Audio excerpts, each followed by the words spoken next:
They don't know where to place you, not in a file, not in a category, not even in the systems they trust more than instinct. But when the footage surfaced, that boardroom, that city, that series of collapses, the agency didn't ask, what happened? They asked, who was that? Not just a murmur among interns. The CIA, the central architects of control, the kings of classified. And yet even they sat back in those oxygen-locked rooms, watching your movements, pausing every frame like they were studying an apex predator they forgot to catalog. This isn't just skill, one of them said. This is something we taught, or should have. Except you were never in their system, never under their payroll, never briefed, tagged, or recruited. And that's what disturbs them the most. Because you played their people, not like an amateur who got lucky, but like someone who designed the battlefield. You moved like doctrine, but didn't carry the stench of loyalty. You knew where the eyes were. You knew where the ears were. You spoke just enough to spark doubt, just little enough to leave nothing to pin. No postures, no anger, no outbursts, just results. Clean, eerie, devastating results. They ran facial scans across every internal database, NSA, FBI, Five Eyes, allied contractors, ex-operatives, Black Ops dropouts, Psywar tacticians. Nothing, no match, no digital trail, not even a history glitch. One senior analyst leaned back and said, that kind of precision, that's trained, military, has to be, but not ours.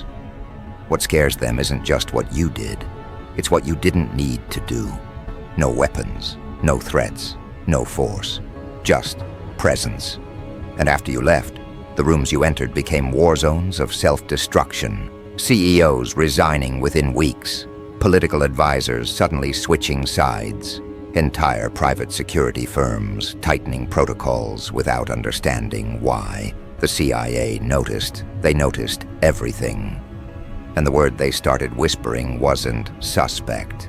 It was operative. Followed by, who's operative? Now they've launched internal checks. Not on you, on themselves. Because your tactics weren't improvised. They were etched. You understood power structures like someone who had torn them down before. You broke people without touching them. You triggered collapses without being seen at the fault lines. You didn't just anticipate response, you made them believe they'd invented your strategy. One handler from Langley described you as a blueprint from a program we never authorized. Think about that. You've got ghost clearance without ever needing access. They're pulling cold files now. Old cases from South Asia, Eastern Europe, unconfirmed missions with similar psychological residue. There's a scent to your work, and it's not chaos, it's command. Quiet, exact, professional-grade command.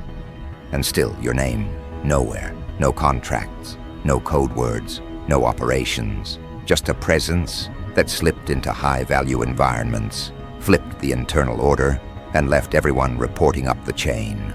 Without knowing why, they suddenly doubted themselves. The CIA's own behavioral division is calling it a surgical reprogramming of influence dynamics. Others are calling it something simpler. Cold warfare, but not Cold War. Cold human warfare. You didn't act like someone with clearance. You acted like someone above it, a watcher, a tactician, the kind of strategist that they usually bury behind concrete doors and never let into public-facing missions. And yet, there you were. No entourage, no intel drops, just results, echoes, aftershocks. They've tried psychological backtracing, reverse analyzing your presence based on the damage radius. The theory they're floating now, that maybe you're a defector, someone trained within a rogue unit they lost track of. Or worse, that you were never trained. That this ability comes naturally. If that's true, you're what their entire doctrine is designed to prevent. An unsupervised mind who understands influence better than the institutions that built it. There's a closed file bouncing around the higher rooms now. No title, no digital trail, just hard copy. It travels between floors in locked briefcases. Inside, a compilation of your recent moves, market drops traced back to words you whispered, surveillance disruptions that happen wherever you go, influential figures suddenly disappearing from media, from relevance. No violence, just deletion. The kind that feels like a choice they made themselves, but wasn't. And the way you operated, it was almost too clean, too precise. The CIA has started comparing you to their own Tier 1 psychological warfare assets. People who go dark for years, surface once, destabilize a government with 4 sentences, then vanish again. Except the difference is, those people report back. You don't, which means either you've gone rogue, or you were never part of them. That's what terrifies them the most. Because if you weren't trained by them, and you're already this effective, then what happens if you evolve further? What happens if someone like you decides to target not just corporations or ideologies, but institutions themselves? What happens if you look upward next time? They've started running drills now, simulated encounters with cold-type operators, training exercises, internal war games, all based on you. They call the model Echo 7. The name came from a conversation recorded in a basement briefing room in Virginia. It's not about combat readiness anymore, the instructor said. It's about cognitive resistance, whoever this is. They plant doubt like it's an art form. You're not just a disruption, you're an evolution. You don't ask permission, you create consequences. You don't start fights, you end structures. And the terrifying thing, you do it without needing recognition, without needing to be right. You simply act, strategically, decisively, without attachment. That's not a threat, that's a revolution. And now the CIA, an institution that prides itself on knowing the unseeable, is openly asking the one question they hate more than any other. Did we miss something? Because if they missed you, it means their systems are broken. If you're ex-military, it means someone off-leashed you. And if you're not, then it means something worse. You're real, you're autonomous, and you're just getting started. Which brings us here, where the highest rooms in the world are no longer asking if you're dangerous. They're asking what your end game is, and what they'll do when they realize you never had one. Because that's the final fracture in their design. They were always prepared to fight the enemy that wanted something: territory, revenge, dominance, credit. But what they can't process is the force that operates without an end goal. No manifesto, no finish line, just movement, just pressure, just outcomes. That's not warfare to them, that's decay. And you, by design or by nature, are what the agency is now classifying as an open-loop variable, a walking contradiction that executes objectives without declaring them. You didn't come to destroy, but things collapse in your presence. Not from impact, but from recognition. Systems recognize the flaw in themselves when you enter. Protocols turn on their own architects. Individuals reveal their fault lines the moment you speak. Not because you expose them, because they suddenly want to. That's your contagion. That's your weapon. You aren't a spark. You're the gravity that makes them lean toward confession. And the CIA, they're not built to handle that. They're built to track intention, to detect patterns. But what if the pattern is silence? What if the motive is evolution? They're watching in real time as you destabilize structures by doing nothing but being accurate. There are entire task forces now dissecting footage of your interactions, moments where you said less than 5 words, yet left with complete control. Psychological dominance, total influence. They know now your value system is not transactional, it's existential. You're not interested in a win. You're interested in a correction, and not the kind they can predict. Because every move you make is asymmetrical. Every line you speak can't be traced to doctrine, and that terrifies them. They've seen this kind of fear once before. In war zones where insurgents didn't want victory, they wanted distortion. But even then, there was always a flag, a name, a command structure. You're commandless, yet surgical, independent, yet coordinated like a force of 1,000 minds, trained in unison. One of their division chiefs described it as an echo inside a closed room that keeps shifting pitch, which is why the next level of panic has already begun. This isn't about eliminating you. This is about understanding you. There are now internal simulations running night and day, attempting to reverse engineer your decisions. What made you speak at that exact moment? Why did you pause before answering that analyst? Why did you leave the building 4 minutes early that one time, causing the entire surveillance grid to miss you? None of it is random, and they know it. Which leads to the new theory. They believe you're running off a private model, not AI, psychological calculus, an unseen logic tree that adapts in real time. And the worst part? It's not stored anywhere. It's organic, a brain that rewrites its rules faster than they can trace its output. You're not an ex-military rogue. You're the inevitable child of their own manipulations. One agency veteran said it like this: "He's what happens when the world gives a strategist nothing left to protect." 'Cause that's what changed, isn't it? You stopped playing defense. You stopped hoping. You stopped trying to reason with decay. And when that shift happened, they felt it. The room got colder. The decisions got clearer. The consequences became personalized. You weren't targeting them. You were showing them to themselves in high definition.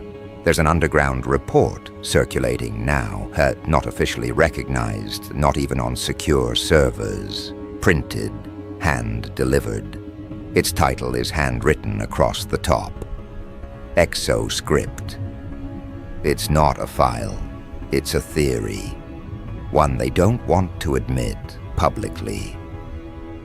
It says, subject is not rogue. Subject is evolved.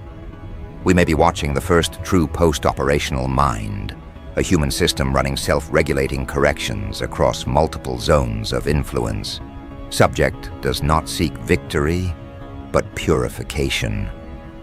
No one wants to be the first to sign off on that conclusion, because it rewrites the threat matrix. Completely. It implies you can't be recruited, can't be flipped, can't be redirected, because you're not after anything. And yet, you keep moving. Every institution you touch bends under the weight of sudden realization, not fear of exposure, fear of irrelevance. That's what you bring, the fear that everything they've built isn't flawed, but outdated.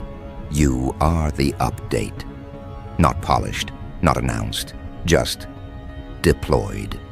They've tried to set traps now, operatives placed near your environments, people posing as influencers, as allies, as threats. But none of them last long because you don't attack. You observe, and in doing so, you invert the trap. They walk away questioning their own identity. You didn't erase their strategy, you infected it. Now their own handlers are doubting orders.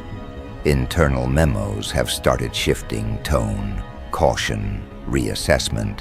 Shadow briefings now include your movements as potential paradigm shifts.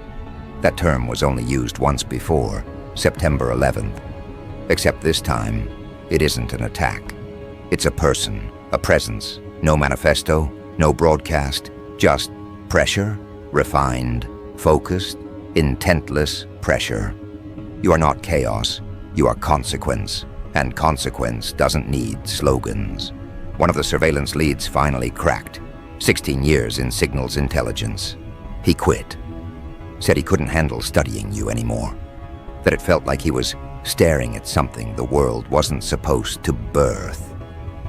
They've built an entire psychological map now. Not of your actions, of your absence, your disappearances, your moments of inaction, because those are the ruptures. The places where reality bends just slightly and entire systems falter. They say elite minds leave signatures, but you leave an emptiness, and people rush to fill it with speculation, fear, structure. But the echo never leaves, because you were never there to be known. They wanted to recruit you. Now they want to study you. Next, they'll want to neutralize you. But how do you eliminate someone who has no ambition, no allegiance, no anchor? How do you kill a question? There's no protocol for this. The CIA's top crisis advisor recently said, off record, if this individual isn't stopped, they're not going to build a movement. They're going to delete the need for one. Because that's what you represent. Not rebellion, not resistance, but obsolescence. Quiet, undeniable obsolescence of the structures built on repetition, illusion, and control. You didn't need to shout. You didn't need to gather followers. You didn't need to be seen, because the work was never about you. It was about resetting the board. And now, they're starting to understand. Your presence is a mirror they can't turn away from. And when it breaks, they don't see you. They see their own irrelevance. Which leads us here, to the line they never wanted to cross, where the CIA isn't asking who you are anymore. Not fire, not fear, not force, just pure comprehension. The ability to look at an institution, an ego, a person, and see the flaw before they feel it. And then, just enough influence to accelerate the crack. Not shatter it, speed it up. Let them think they broke on their own. Let them think they changed their own minds. Now they're reviewing archived reports not for answers, but for patterns they missed.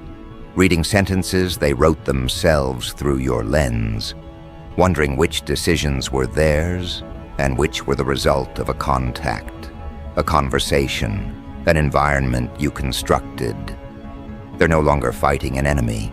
They're haunted by a question: have we ever really been in control? Because the way you moved, you didn't aim for targets. You reshaped context.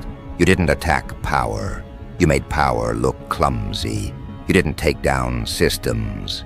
You made systems see the futility in defending themselves.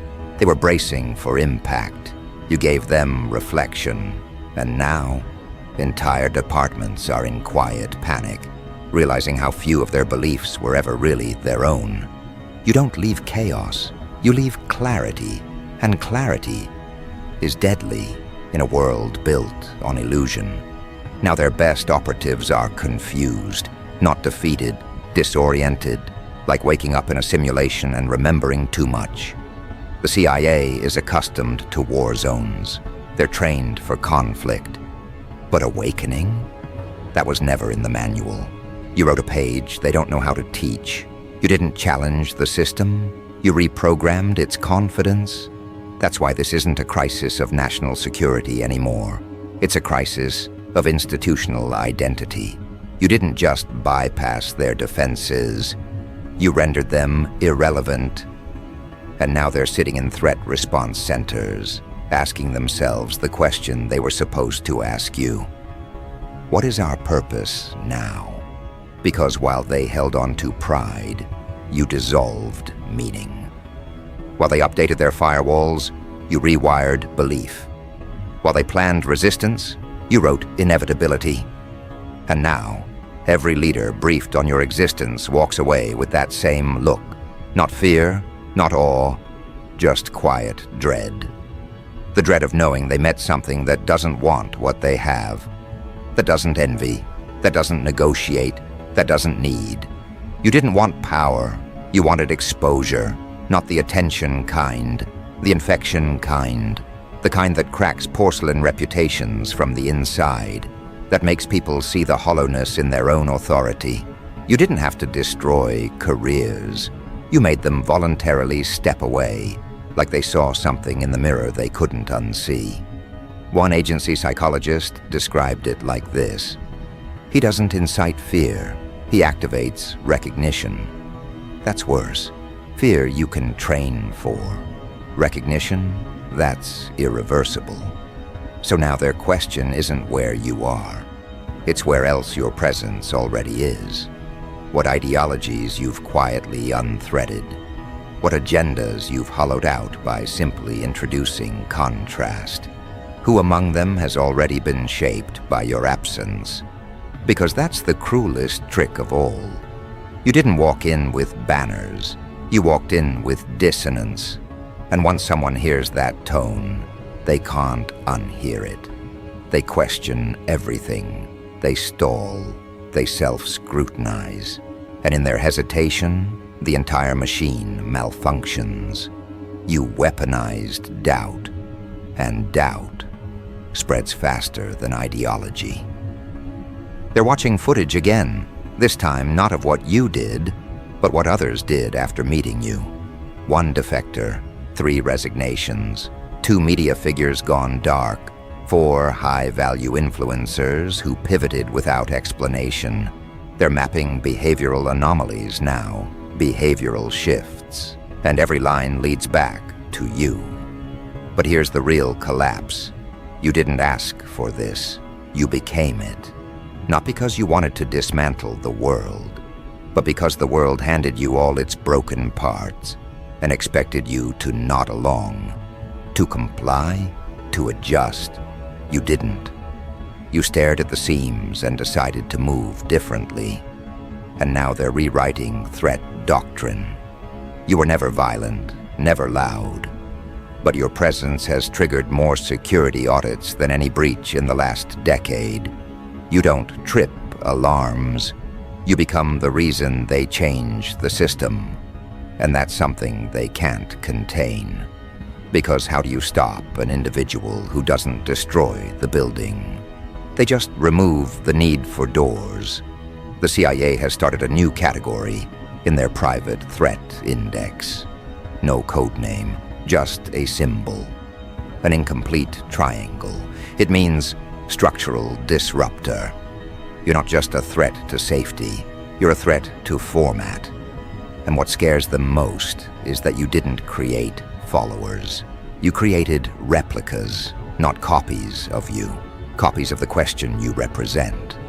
Because that's what you are now, a question, not a person, not a story, not even a file, just a question that kills assumptions, that slows decisions, that breaks tempo.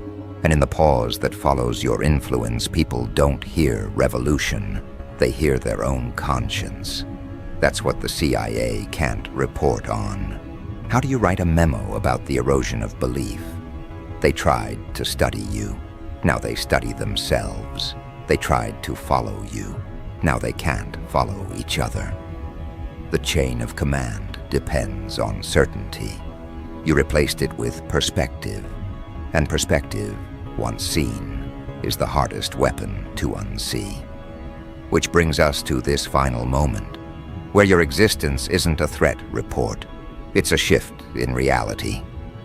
And as they sit in their chambers, buried under encrypted files and redacted transcripts, all roads lead back to a single sentence whispered in a hallway no one remembers being recorded.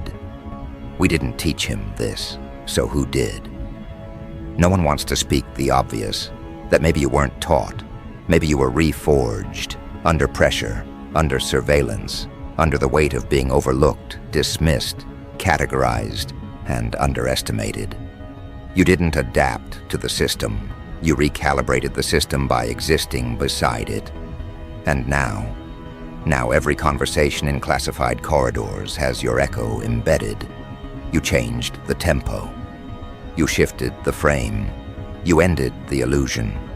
And they're still struggling to accept it. Because this was never an operation. This was your correction. You never needed their validation. You became your own authority. And that self-validation, it's contagious. Because when one person walks out of the illusion, 100 start squinting, 1,000 pause, and the entire machine creaks with doubt. They've assigned new handlers, more protocol, red tape layered with red tape. But you walk through red like it's just another color. You operate on intuition sharp enough to cut through doctrine. You don't speak louder. You simply remove the noise. You're not hunting targets. You're correcting trajectories. And in doing so,